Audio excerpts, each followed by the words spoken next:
Nəzarət devi yenə də çəkilişini Balakən rayon İtitalan kənd ərazisində aparır.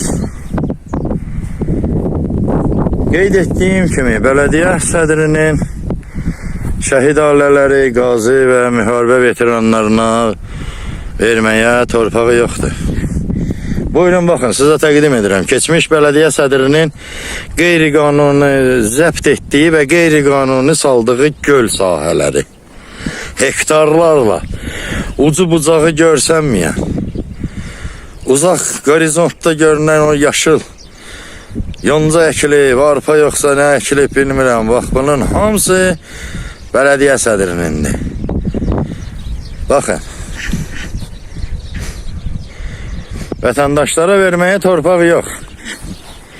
Bunlar özlərinin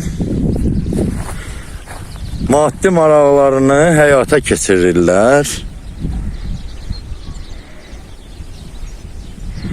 İndi hal-hazırda burada su yoxdur. Burada bu göllər əkin sahəsi kimi istifadə olunur. Keçmiş bələdiyyə sədri tərəfindən heç bir sənədi buranın yoxdur.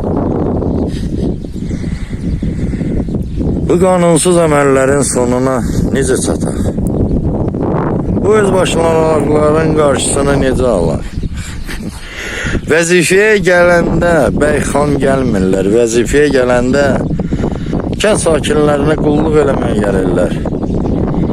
Ay kənd icra nümayəndəsi, ay bələdiyyə sədri. Bu özbaşınalıqlarınızın sonu olacaqmı?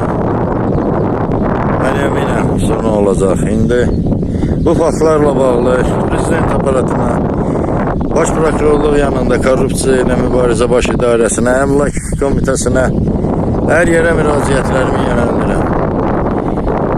Hər yerə müraciətlərimi yönəldirəm. Mən əminəm ki, mən sözümdə düzəm. Qanun şahdır. Qanunun heç kəsin ixtiyarı yoxdur ki, poza.